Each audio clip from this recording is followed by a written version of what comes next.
மாமா மாமா மாமா மாமா மாமா. என்ன ரயனா புதுசா மாமன்லாம் கூப்பிடுற? ம் என்னாச்சு உனக்கு? எனக்கு என்ன, நான் நல்லா தான் இருக்கேன். ஏன் மாமான்னு உங்களை கூப்பிடக்கூடாதா? இனிமே உங்களை மாமான்னு தான் கூப்பிடுவேன்.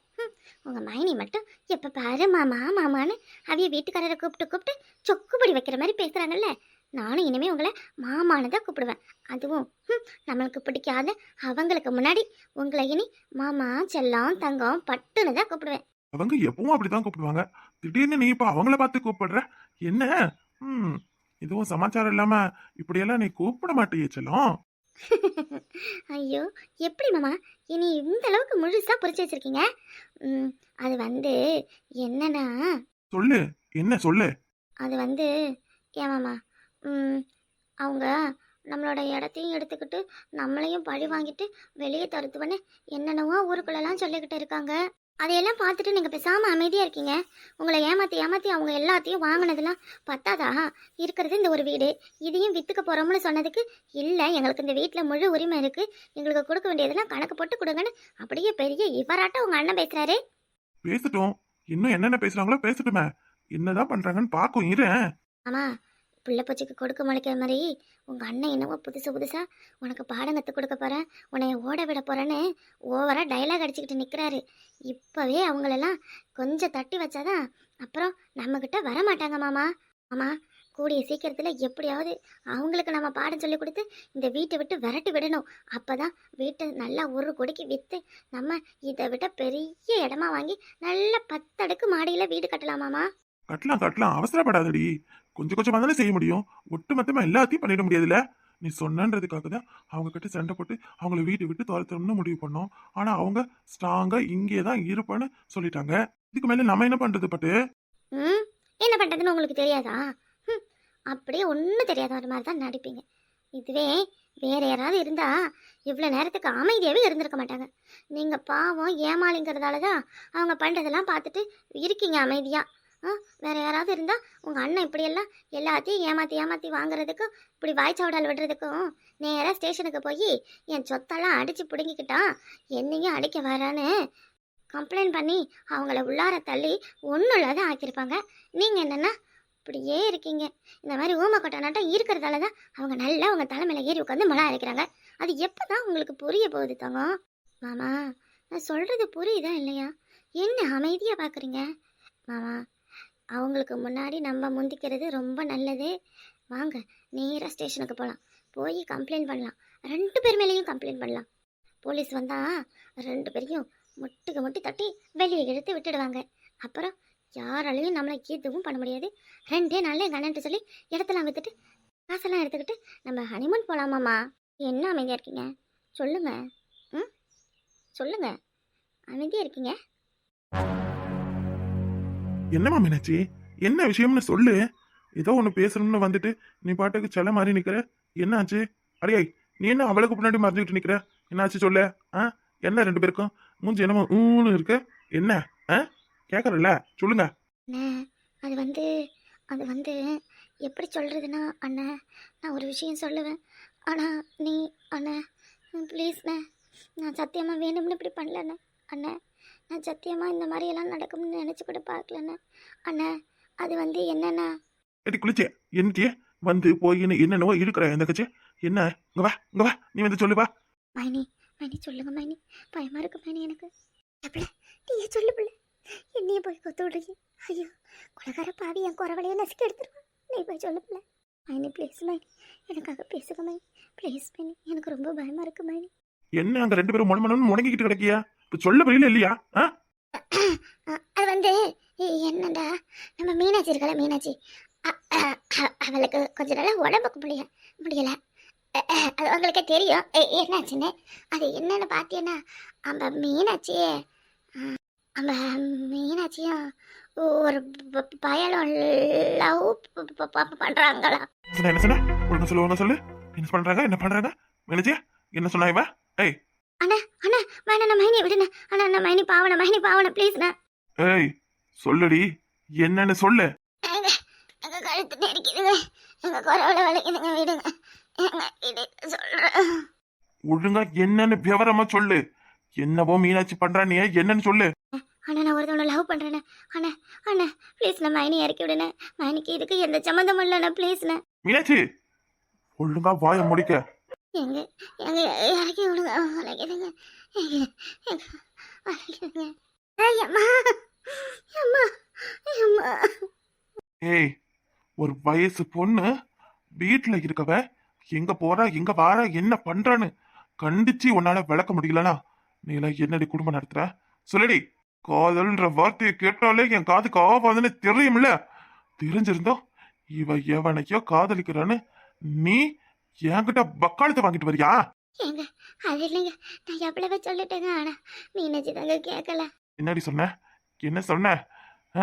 காதல்னா தப்பு, காதலிக்கிறத பார்த்தாலே உன் அண்ணனுக்கு பிடிக்காதுன்னு நீ சொல்லியிருந்தா அவ காதல்ன்ற வார்த்தையை அவ வாயிலிருந்து சொல்லியிருப்பாளா? சொல்லடி சொல்லு. அந்த பணக்கார மாப்பிள்ளைய பார்த்துட்டு வந்து நிச்சயம் பண்ணலான்னு சொல்லும் போதே உன் முகரக்கட்டைய பார்த்தடி. இவளுக்கு கல்யாண பேச்சு எடுக்கும் போதெல்லாம் நீ திரு திருன்னு குழுக்குறுன்னு மொழிக்கும் போதே பார்த்தேன். ஏய் மீனாட்சி, ஏடி கல்யாணத்துக்கு உனக்கு சம்மதமானு நான் கேட்டப்ப என்னடி சொன்ன? அண்ணன் நீ கழுதியை கொண்டு வந்து நிறுத்தி கல்யாணம் பண்ணிக்கன்னு சொன்னால நான் பண்ணிப்பானு என்கிட்ட வசனமெல்லாம் பேசினேடி. அடியாய் சொல்லுடி, இதுக்கெல்லாம் நீ தான் பதில் சொல்லணும். ஏங்க ஏங்க நீங்க கோவப்பட்டோம் இல்லை, நீங்க இது இது வேணான்னு சொன்னால ஒன்றும் முடியாதுங்க. அவ இப்போ 3 மாதம் முழுவாம இருக்கா. என்ன சொன்ன? என்ன? அவ 3 மாசம்? சத்தியமா இந்த விஷயம் எனக்கு காலையில் தாங்க தெரியும். என்று இதை மாதிரியெல்லாம் பண்ணிட்டு வந்து நிற்கிறேன். இது எவ்வளோ பெரிய அசிங்கம். பொண்ணா பிறந்தவளுக்கு கருப்பு தாண்டி முக்கியம். கல்யாணத்துக்கு முன்னாடி இப்படி குழந்தைய வாங்கிட்டு வந்து நிற்கிறேன்னு அவளை நான் இப்போ தாங்க கண்டிச்சேன். ஏதோ ஆனதாச்சு போனது போச்சு. எப்படியாச்சு அவளுக்கு ஒரு நல்ல வழியை நீங்கள் தான் காட்டணும். அவள் வயிற்றுல பிள்ளைய சுமந்துக்கிட்டு நிற்கிறான். கண்ணு கண்ணு காது காதை வச்ச மாதிரி எப்படியா வச்சு கல்யாணத்தை முடிச்சு விடுக்க காலில் விழுந்து கேட்குறேன். அண்ணா அண்ணா நான் மன்னிச்சிருண்ணே ப்ளீஸ்ண்ணே. தெரியாமல் பண்ணிட்டேண்ணே. தெரியாம பண்ணிட்டியா? தெரியாம என்ன பண்ண? தெரியாம 3 மாசம் ஒழுங்காம ஆயிட்டியா? சொல்லு மீனாட்சி. இதுக்குதான் படிச்சு சொன்னேன். பொம்பளைய வீட்டை தாண்டி வெளியே அனுப்பக்கூடாதுன்னு இதுக்குத்தான் நான் அப்பதுல இருந்து படிச்சு சொன்னேன். வீட்டுல விளக்க மத்த எடுத்து கூட்ட வேண்டிய பொம்பளை வெளியில வேலைக்குன்னு கிளம்பி போனா இப்படித்தான் வேண்டாததை வாங்கிட்டு வந்து நிக்கணும் முடியே. இப்ப என்ன பண்ணணும் நானே? இப்ப என்ன பண்ண சொல்ற? ஏங்க நான் விசாரிச்ச வரையில நம்ம பிள்ளை மேல எந்த தப்பு இல்லை. இந்த தப்பு இல்லைனா எவனாவது ஏதாவது பண்ணிட்டானா? 2 பேரும் விருப்பப்பட்டதான் காதலிச்சிருக்காங்க. ஆனா இந்த மாதிரி விஷயம் நம்ம பிள்ளை விருப்பத்தோட நடக்கலையாங்க. மீனாட்சி எவான்னு சொல்லு அவனை வெட்டி கூறுபட்டார. எவன் அப்படி பண்ணவன்? ஏய் உனக்கு தெரியுமாடி அவனை? வாடி இப்பவே வாடி. அவனை வெட்டி கூறு போட்டதான் என் ஆத்திரம் அடங்கும். எவன்டி அவன்? எவன்? ஏங்க நம்ம பிள்ளை வாழ்க்கை அவனை வெட்டதாலேயோ குத்துறதாலேயோ நம்ம பிள்ளை வயிற்றுல வல்ல இருக்காரு இல்லைன்னு போயிடுமா? இல்லை நம்ம பிள்ளை கற்பை இழந்ததுதான் திரும்ப வந்துடுமா? இருக்கக்கூடாத இறந்துட்டா, வாங்கக்கூடாத வாங்கிக்கிட்டா. இனிமேல் நம்ம தாங்க அவளுக்கு எல்லாமே. நீங்கள் தான் நிதானமாக பொறுமையாக இருந்து முடிவெடுக்கணும். என்னை எம்பிட்டு வேணா அடிங்க உதங்க குத்துங்க சொல்லுங்க. ஆனால் உங்கள் தங்கச்சி வாழ்க்கையை வீணாக்கிடாதீங்க. உன்னை அவன் யாருன்னு கேட்டான். இந்த விளக்கத்தெல்லாம் உங்ககிட்ட கேட்கல. அது யாருண்ணா? அது வந்து மீனாட்சி யாரு? அண்ணா அது யாருண்ணா? நம்ம சுப்பு தானே. நானும் அவனும் தான் லவ் பண்ணுறோம் அண்ணன். நாங்கள் 2 பேரும் உங்கள் எல்லாருக்கிட்டையும் சொல்லி சம்மதத்தோட கல்யாணம் பண்ணிக்கலான்னு தான் இருந்தோம். ஆனால் அதுக்குள்ளே எப்படியெல்லாம் நடந்துருச்சுன்னு. என்னது? அந்த திருப்பொறிக்கு ஊர் பொறிக்கு நாயி ₹1 புண்ணியம் இல்லாதவ அவனை நீ லவ் பண்றியா? எங்கள் கல்யாணம் பண்ணால் எல்லாம் சரியாயிடுங்க. அதெல்லாம் பொறுப்பாக மாறிடுவாங்க. அதே வீட்டில் போய் பேசி சீக்கிரம் கல்யாணத்தை முடிப்போமுங்க. ஆடி மாதம்னு பார்க்க வேணாம். எங்கேயாவது ஒரு கோயிலையாவது போய் தாலியை கட்டி கொண்டு போய் விட்டுட்டு வந்துடலாங்க. எங்கேயாவது ஒரு கோயில போய் தாலி கட்டி கொண்டு போய் விடணுமா? ஏண்டி என்ன பண்றீங்க? நீ பண்ண காரியத்துக்கு உனக்கு பூசை போட போறேன்டி. ஏண்டி இவ்வளவு தூரம் நடந்திருக்கு, அதுவும் உன் சொந்தக்கார பையோ. இதை பத்திலாம் உனக்கு எதுவுமே தெரியவே தெரியாதா? அடியாய் உனந்து தெரியாத என் தங்கச்சி மனசுல இந்த மாதிரி கெட்ட விஷயத்தெல்லாம் விதைச்சது நீ தானே? ஐயோ சாமி, சத்தியமா எனக்கு தெரியாதுங்க. அவ 2 பேரும் சின்ன பிள்ளைங்க ஃப்ரெண்டு, உங்களுக்கு தெரியும். இப்படி பண்ணுவாங்கன்னு நான் நினைச்சு கூட பார்க்கலைங்க. அது எப்படி உனக்கு தெரியாம போவோம்? அது எப்படி உனக்கு தெரியாம போவோம்? சத்தியமா மைனிக்கு தெரியாதுன்னா மைனி விட்டுறேன். எந்திரடி இந்த மாதிரி எல்லாம் பண்ணா, இந்த மாதிரி எல்லாம் பேச வச்சு 2 பேரையும் பழக வச்சா என் தங்கச்சி அசிங்கப்படுத்தலாம், என் குடும்ப மானத்தை வாங்கலாம், என்னைய உன் குடும்பத்துக்கு முன்னாடி கை கட்டி நிக்க வைக்கலாம். இதானடி உன் எண்ணா? சொல்லு. இதுக்கு தானே இப்படியெல்லாம் நீ பிளான் போட்டு என் தங்கச்சி அவன் மலையில மாட்ட வச்சிருக்க? ஐயோ சத்தியமா எனக்கு தெரியாதுங்க. நான் அப்படியெல்லாம் எதுவும் நினைக்கலைங்க. ஏங்க ஏய், நீ யாரு, நீ எப்படிப்பட்டவன்னு எனக்கு தானே தெரியும். அடியே குள்ளச்சி, எல்லாத்துக்கும் காரணம் நீயே தான் இருந்திருப்ப. அவ ஒண்ணு தெரியாத பச்சை மண்ணடி. இப்ப அவ வாழ்க்கையே பாழாக்கிட்டு வந்து நிக்கிறாளே. அவளுக்கு இப்படியாப்பட்ட பணக்காரனுக்கு கல்யாணம் பண்ணி கொடுக்கலாம்னு இருந்த தெரியுமா? என்ன சொன்ன? கண்ணு கண்ணு காது காது வச்ச மாதிரி அவைய வீட்டுல போய் பேசி கல்யாணத்தை முடிச்சு கொடுக்கணுமா? எவன் வீட்டுல எவன் போய் பேசுறது? இந்த மாதிரி என் தங்கச்சி வாழ்க்கை ஆயிடுச்சு. என் தங்கச்சிக்கு உங்க பையனை கட்டி கொடுங்கன்னு உன் குடும்பத்துல வந்து நான் கத்தரணுமா? அடியே, இப்படியெல்லாம் நடக்கணும்னு ஆசைப்பட்டு தாண்டி இந்த மாதிரி எல்லாம் நீ என்னவோ பண்ணி வச்சிருக்க. ஓடி, மரியாதையா ஓடிடு. மரியாதையா உன் வீட்டுக்கு ஓடி போயிடு. உன்னைய இங்க வச்சு உதைக்க கூடாது. அங்க வச்சு உன் அண்ணன் தம்பி முன்னாடி உதைச்சி உன் கைய காலை முழுக்கிறேன். அப்பதான் இந்த டக்கு யாரு, இவன் கௌரவம் என்னன்னு அத்தனை பேருக்கு தெரியும். ஆனா வேணாண்ணா, மகனுக்கு இதுக்கு ஒரு சம்மந்தம் இல்லைண்ணா. ஏன்னா அவியலை போட்டு அடிக்கிறேன். இப்ப போறியா இல்ல உதச்சு துரத்துவா? ஐயோ என்னடி ஐயோ அம்மானு? என்ன போட்டி வலிக்க? உன்னைய வந்து வச்சுக்கிறேன் இரு. காதல் பண்றியா காதல்? அதுவும் காவாலி பயல. வசந்தி கலையில ஊறப்பட்டியம்மா? ஏக்கா ஊறப்பட்டுட்டேங்க. எல்லாரும் ஒன்னா சேர்ந்து சாப்பாடு செய்ய போறியா இல்ல தனித்தனியா செய்ய போறீங்களாட்டி? ஒன்னாலாம் எதுவும் செய்யலத்த. இந்த நான் கொஞ்சம் சக்கரை சோறும் இந்த தக்காளி சோறுங்கெல்லாம் இருக்கலாம்னு இருக்கேன். வசந்தி நீ என்னம்மா சாப்பாடு செய்ய போற? ஏக்கா நான் கொஞ்சம் புளிச்சோறு லெமன் சோறு செஞ்சுக்கிறேங்க்கா. அம்மா செஞ்சா 3 சாப்பாடா இருக்கணும் இல்ல 5 சாப்பாடா இருக்கணும். இப்படி ரெட்டப்படையிலாம் செய்யக்கூடாதுல்ல. அப்ப நான் கொஞ்சோண்டு தயிர் சோறு செஞ்சுக்கிறேன். சின்ன பொண்ணு ஊர்ல இருந்து வரலாம். அவ வரட்டும். அவ வந்ததே ஏதாவது சமைக்கிறாளா சமைக்க கும்புறலன்னு கேட்டுக்கலாம்க்கா. ஏமா அவ இப்ப இந்த ஆத்தா வீட்டுக்கு போய் ஊர்ல இருந்து வாரா. வந்ததும் அவளை அதை செய்ய இதை செய்யன்னு சொன்னா அப்புறம் நைனு நம்மள கத்துவா. வேணாம், நம்மளே செஞ்சிடலாம். சரியா? கோயிலுக்கு சொல்லிட்டியா? இந்த பால் தயிர் எல்லாம் ரெடி பண்ணி வைக்கணும். பூசாலிக்கிட்ட எப்பவுமே சொல்லி வச்சாதான் வெளியில எங்கேயும் போக மாட்டாரு. கண்ணிக்கு ஆடிக்கிறதுக்கு தானே, அதனால கோயில்ல தான் இருப்பாரு, எங்கேயும் போக மாட்டாரு. வேற யாரும் படிக்க வரலன்னு கேட்டியா? யாரையும் கேட்கவும் இல்லை கூப்பிடவும் இல்லக்கா. கேட்டா அபிஷேகத்துக்கு என்னென்ன வாங்கணும் என்னென்ன செய்யணும்னு நீங்க கொஞ்சம் சொல்லுங்களா? அப்படியே உங்க மாவங்கிட்ட சொல்லி எழுதி வாங்கிட்டு வர சொல்றேன். என்ன அபிஷேகம் பண்ண போறீங்க? முருகனுக்கு விபூதி அபிஷேகம், சந்தனம் அபிஷேகம், பால் பழம் பன்னீர், பஞ்சாமிர்தம் இருந்தா பஞ்சாமிர்த அபிஷேகம். ஒரு 7 இல்ல 9 அபிஷேக பொருள் வாங்கிக்கோங்க. கடையில போய் முருகனுக்கு அபிஷேகத்துக்கு பொருள்னு சொன்னாலும் அவியில தருவாங்க. பஞ்சாமிர்தம் கடையில வாங்கி கொடுக்கலாமா இல்ல வீட்டுல நம்மளே செஞ்சுக்கலாமா? உன் புருஷன் எங்கேயும் வெளியில போற மாதிரி இருந்தா இந்த 4 வாழைப்பழத்தையும் கொஞ்சோண்டு வெள்ளத்தையும் கல்கண்டு இருந்தா அது ஒரு பாக்கெட் வாங்கிட்டு வர சொல்லு. கொஞ்சோண்டு பேரிச்சம்பழம் வாங்கிட்டு வர சொல்லு. நம்ம வீட்டுல சாமிக்கு கரைச்சி கொடுத்து அபிஷேகம் பண்ண சொல்லும். ஆமாக்கா, நம்ம கையால பஞ்சாமிர்தம் செஞ்சு வச்சு படைக்கலாம்க்கா.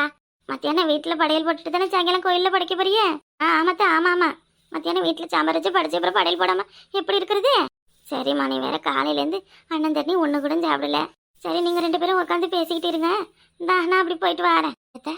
யார்கிட்டயாவது சொல்லி அவளும் கோயிலுக்கு படைக்கிறான்னு கேளுங்களேன். அவளை கேட்கணும். இந்த பையனாவதா கித்தியில விரதம் எடுத்தா குடும்பம் விருத்தியாகும்னு சொல்லுவாங்க. உங்க மயம் வர்றதுக்குள்ள யாருக்கிட்டயாவது சொல்லுங்களேன். சாமியை கிமியை கும்பிட்டாலும் சண்டாளச்சிருக்கி எப்படியெல்லாம் சதி பண்ணலாம்னு தான் நிப்பா.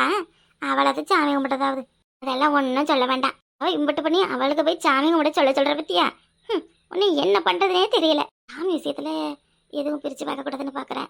அப்பயாவது அவளுக்கு நல்ல புத்தி வருதான்னு தெரிஞ்சுக்கலாமா? ஏக்கா நான் என்ன சொல்லட்டுமா? சொல்றதா இருந்தா சொல்லு. ஒரு வார்த்தை சொல்லலன்னு அப்புறம் பேர் வந்துடக்கூடாது. ஆமாக்கா, இந்த என் மாமியா கூட அடிக்கடி சொல்லும், இந்த மாதிரி கிருத்திகை சிஷ்டி எல்லாம் விரதம் எடுத்தா சீக்கிரம் குழந்தை பக்கம் கிடைக்குமா. அதுக்காண்டி தான் பாக்குறேன். அவன் நல்லா இருந்தா நம்மளுக்கு என்ன, நாசமா போனா நம்மளுக்கு என்ன. ஒரே ஒரு புழு பூச்சி இருந்தா போதும். இன்னைக்கு விரதம் எடுத்தா கண்டிப்பா விருத்தி ஆகும். அதுக்கு தான் ஏத்த என்னவோ பண்ணுங்க. போய் சொல்லிட்டே ஒரு வார்த்தை அவகிட்ட. இன்னைக்கு ஞாயிற்றுக்கிழமை, அதுவும் கிருத்திகை வந்துருச்சு. இந்த மனுஷன் காலையிலேயே மீனை வாங்கிட்டு வந்து நிக்கிறாரு. அப்படியே கொண்டு போய் திரும்ப கொடுத்துறேன்னு சொல்லிட்டேன். நான் கூட ராத்திரிலாம் மாமா கிட்ட பாடமா படிச்சேன். நாளைக்கு கிருத்திகை மாமா எதுவும் கவுச்சி செஞ்சு வாங்கிட்டு வந்துடாதேன்னு சொல்லிதான் அனுப்பியிருக்கா. என்ன செய்வார்னு தெரியல. அதெல்லாம் வாங்கிட்டு வர மாட்டான்டி. அவங்ககிட்ட சொல்லிட்டல, சொன்னா செஞ்சிருவான். சாரி ஆகுரா. உன் மகனுக்கு சாமியை கண்டாலே ஆக மாட்டேங்குது. எனக்கு ரொம்ப பசிக்குது, சாப்பிடலாமா? சாப்பாடா?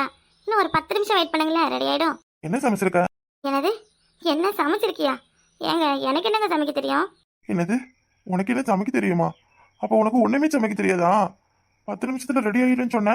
ஆமாங்க, இப்பதான் ஆர்டர் பண்ணிருக்கேன். அவங்க வர்றதுக்கு 1/2 மணி நேரம் ஆகும்னு சொன்னாங்க. அப்புறம் 1/4 மணி நேரம் தாண்டிடுச்சு. இன்னும் 10 நிமிஷத்துல வந்துருவாங்க. என்னது, ஆர்டர் பண்ணிருக்கியா? ஏய் என்னடி, எத்தனை நாளைக்கு ஆர்டர் பண்றது? நேற்று தான் சரி சண்டைன்னு சொல்லி சாப்பாடுலாம் செய்ய முடியாதுன்னு உனக்கு கடையிலேருந்து வாங்கிட்டு வந்து தந்தேன். நீங்கள் இன்னும் கொஞ்ச நாளாக சமைக்க கற்றுக்கோங்க. அதுக்கு வரைக்கும் நீங்கள் எங்கேயும் வெயிட் பண்ணுங்க. நான் வெளில பார்சல் வந்துச்சான்னு பார்த்து வாங்கிட்டு வரேன். ஏங்க ஏங்க யாருப்பா நீ? என்னப்பா வேணும்? ஏங்க பிரியாணி ஆர்டர் பண்ணியிருந்தீங்களே வந்தாங்க பார்சல் எடுத்துட்டு வந்திருக்கேன். பிரியாணியா? நாங்கள் யாரும் பண்ணலையே. வீடு ஏதோ மாறி வந்திருப்பீங்க. இந்த வீட்டில் யாரும் பண்ணலைங்க. என்னங்கிறது? ஹலோ ஹலோ, நான் தான் இருங்க வரேன். கால் பண்ணியிருக்கீங்களே. பாருங்க வர வழியில் ஃபோன் சுவிட்ச் ஆஃப் ஆயிடுச்சு, அதனால தான் ஃபோன் பண்ணலை. ஆர்டர் போட்ட கடையிலேருந்து தானே வாங்கிட்டு வந்திருக்கீங்க. இங்க பாருங்க நீங்கள் ஆர்டர் பண்ண கடையிலேருந்து தான் வாங்கிட்டு வந்திருக்கேன். இங்கே பாருங்க பேர் கூட இருக்கு. சரி, எவ்வளோங்க பில்லு? பில்லு டேக்ஸோட சேர்த்து 2248 ரூபாங்க. நீங்க மட்டன் பிரியாணி தானே? ஆமாங்க மட்டன் பிரியாணி தான். மாமா ஒரு 2500 காசு எடுத்துருவாங்க. சாப்பாடு வந்துருச்சு, வாங்க சாப்பிடலாம். 2500 எதுக்கு? மாமா சாப்பாடு ஆர்டர் போட்டல அதுக்கு. என்னது சாப்பாடு 2500? மாமா எல்லாம் வெள்ளாட்டு பிரியாணி, பக்கெட் பிரியாணி 2500. ஆடி கிருத்திக்காமா ஆட்டுக்கறி பிரியாணியா? அப்படி ஆகாத சிறுக்கி, நீ எல்லாம் அழிஞ்சு தாண்டி போவ. உடைய அம்மா நிக்கிறாங்க பாருங்க, காசு கொடுங்க. என்ன காசு எடுத்து கொடுங்க, முன்னாடி அசிங்கப்படுத்தாதீங்க. தாரேன்.